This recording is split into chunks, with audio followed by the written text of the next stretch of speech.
Yo, what's up, everybody? How you doing? This is very random, but I've been getting a lot of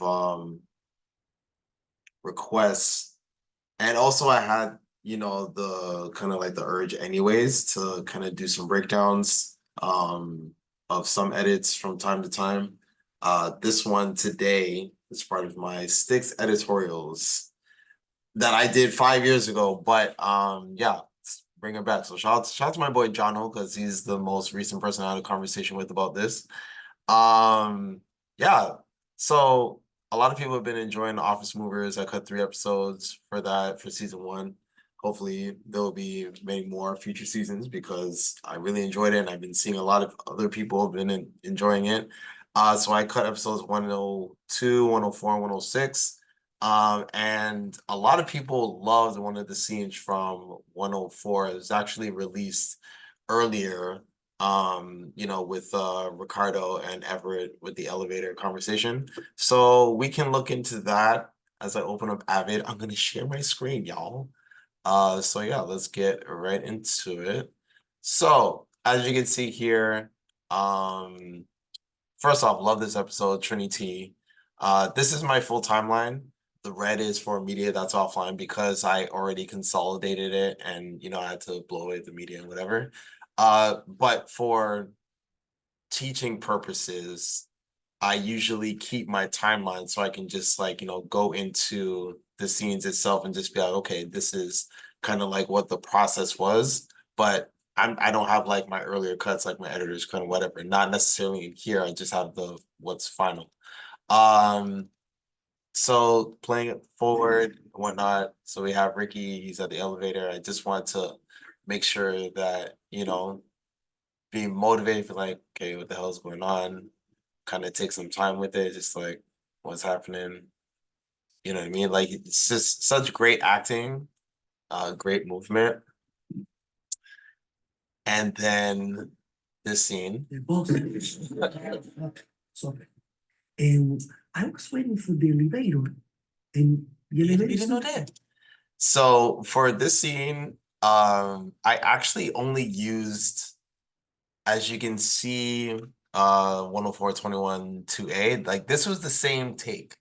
I used the same one take because it was that good. Like the back and forth between it. So literally, as I was going through it, I'm just flipping the cameras. You know what I'm saying? Like obviously the secondary camera is offline, but with this would be one angle and this would be another. So that was on Ricky and then the other one's on Everett. And literally I'm just bouncing back and forth. I literally just like, okay, I want to switch here. I want to switch here. The push-ins that are a staple of, for YE and what J and Trey do within their own work.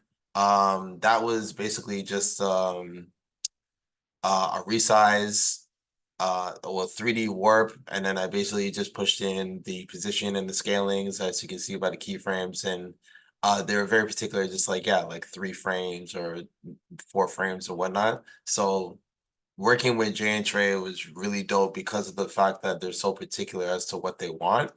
Um, so that was the staple. And then, yeah, it was really the scene itself, like I didn't have to do much because of the fact that Lucas and Jermaine, like they just killed the scene itself.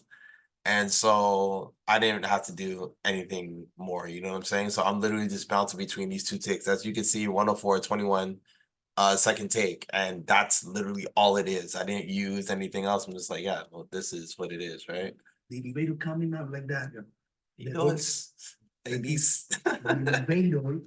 It's not there. Oh my God, this is like one of my favorite ones. And it's funny because there was probably concern that they would want to cut down the scene because, it kind of runs long in comparison to other scenes, especially because it's dialogue specific, dialogue heavy. But no, because it was just so funny, just like, yeah, no, just leave it. So I'm glad that they did. They'll be back up. They're working downstairs. They'll be back up. It's cool. No, um, I was pressing the button. So there's a lot of L J cuts as well. So basically, as you see, like the shape, like the J, just like when the audio from the next shot is coming in under the previous shot. You know, just to kind of keep conversation flowing. I do that a lot within edits and comedy shows or documentaries and whatnot. Like I like to hear what we're about to get into. So that pretty much motivates a lot of the cuts here. But because the exchange is just so funny and I just want to get as many hand dynamics. So I know that Ricky, he already did the thing, just like, all right, yeah, he did the doors coming up, whatever. It's like, all right, cool. And like I'm pressing the button, pressing the button. Pressing the button, Right, pressing the right. button. You know, you press the button. And I just the wanted to doors get come all up the like that, confusion like that. from Everett. When he opens, That was my favorite part. When he opened. Like, man, Lucas just killed it, man. He killed it as Ricky. And yeah, I just have I have no issues with how the scene came out, just because I'm like, yeah, this was the take. And all I had to do when he was opened, Yeah. was nothing. find places to No elevator. cut to the Everett, inside. come back Was to that Ricky, what? come back to What's that? Everett. So the blank Okay. stairs, it was just Just, Man, I know what you're saying. okay. Just wait. You press the button, right? You wait. so like I did make edits and support where it was like, okay, if there was a lot of dead air, I just wanted to kind of like make it snappier in terms of like, all right, when is it gonna come in with the next line? When are they gonna overlap each other and whatnot? Just Even though wait. they did on their You press the own. button, right? You waited. Yes, I Wait more. can. It's very 1 + 1 = 2. It was actually longer. It was actually longer. Like the 1+1+2, like they did a whole bunch of different ad libs. So I came back and I was just like, all right, let's just go with, you know, the elevator is no there. Like let's just get it like, you know, out the gate. So that's what I did here. You know, all these different waveforms and just cutting it up and everything else like that. So yeah, so you can see I'm just like, all right, I found the spots where I wanted to cut. And yeah, that's how I just like kind of made it go. Elevator is not there, Kevin. Not there. Ricky. I don't see it. Ricky waiting. Ricky waiting longer. Okay. What's the Ricky? I gotta work on this. Yeah. Just have patience, bro. So yeah, and then that piece of music that didn't end up there. Like obviously they changed it up or they just removed it completely. But yeah, that's a scene, you know, and that's basically the process of, you know, editing itself. Every production, whether it's a 3-hour movie, whether it's a 2-minute clip, it's just like, okay, like it's scene by scene, it's shot by shot, and how you layer it in.